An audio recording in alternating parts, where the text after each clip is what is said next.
लखीमपुर खीरी जनपद के निघासन विकास क्षेत्र अंतर्गत महाराजा अग्रसेन इंटर कॉलेज तिकुनिया में न्याय पंचायत खमरिया कोइलार के बेसिक स्कूलों की न्याय पंचायत स्तरीय स्कूल चलो अभियान रैली का आयोजन किया गया। मुख्य अतिथि केंद्रीय गृह राज्य मंत्री अजय मिश्र टेनी ने हरी झंडी दिखाकर रैली को रवाना किया। कार्यक्रम में बोलते हुए गृह राज्य मंत्री ने कहा कि यह देश ज्ञान और शिक्षा की परंपराओं का देश है। इस देश को पुनर्स्थापित करने के लिए इस अमृतकाल में हम सबके प्रयास होने चाहिए। उन्होंने कहा कि यह समय भारत के लिए बहुत ही महत्वपूर्ण है। आज़ादी के 75 साल पूरे होने जा रहे हैं, जिसके चलते देश में अमृत महोत्सव मनाया जा रहा है। प्रधानमंत्री जी ने कहा है कि इस अमृत काल में हम स्वास्थ्य और शिक्षा के क्षेत्र में इस तरह से प्रभावी काम करें जिससे हम न केवल अपने लोगों का विकास करने में सक्षम हो, बल्कि देश की अर्थव्यवस्था, रक्षा नीति और दूसरे देशों की जरूरत पड़ने पर मदद भी कर सके। इस अवसर पर खंड विकास अधिकारी राकेश सिंह, खंड शिक्षा अधिकारी अजय विक्रम सिंह, हरिओम गुप्ता, डॉक्टर उत्तम कुमार यादव व श्री कृष्ण मिश्रा सहित तमाम शिक्षक व स्कूली बच्चे मौजूद रहे।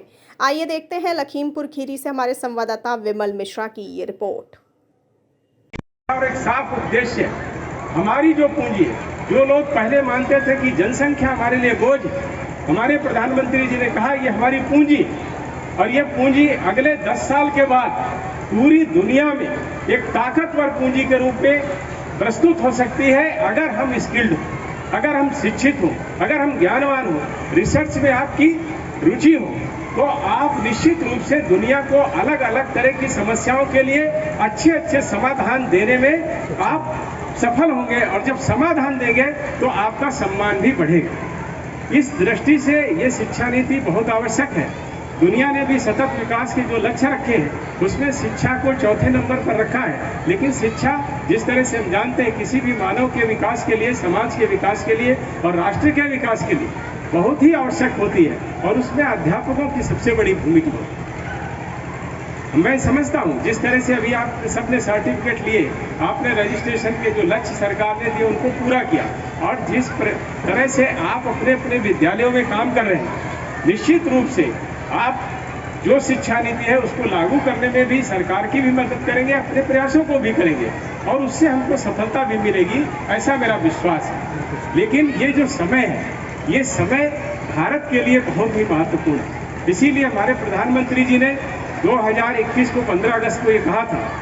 कि ये अमृत महोत्सव जो हम मना रहे हैं 2022 से 15 अगस्त जब हमारे 75 साल पूरे होंगे, और 2047 तक के 25 साल को उन्होंने अमृत काल कहा है, और कहा है कि इस अमृत काल में हम स्वास्थ्य के क्षेत्र में, शिक्षा के क्षेत्र में इस तरह से प्रभावी काम करें जिससे न केवल हम अपने लोगों का विकास करने में सफल हों, बल्कि अपने देश की अर्थव्यवस्था, देश की रक्षा नीति, देश के लिए सम्मान अर्जित करना, और पूरी दुनिया में अलग अलग देशों को उनकी अलग अलग जरूरतों के अनुसार सहयोग करना और उसके द्वारा सम्मान अर्जित करना, जिससे जो हम पहले जिक्र कर रहे थे ये देश ज्ञान और शिक्षा की परंपराओं का देश है, उस देश को पुनर्स्थापित कर सके। ये इस अमृत काल में हम सबके प्रयास होने चाहिए। हमारा समय निकल गया, लेकिन जो प्राथमिक शिक्षा से लेकर के एक 18 वर्ष तक का हमने ढांचा बनाया है वो 2022 से 2040 तक हमको पूरा करना है। जो हम लोगों ने बनाया है कि 3 से 8 वर्ष के बच्चे को कक्षा 2 तक हम उसको कर देंगे, और उसके बाद 8 से 11 तक कक्षा 5, 11 से 14 तक कक्षा 8, और 14 से 18 के बीच में उसको इंटरमीडिएट की शिक्षा पूरी करके वो फिर स्वतंत्र होगा किस तरह से वो उच्च शिक्षा लेता है, कैसे वो आगे काम करता है। ये सारी योजनाएं हैं।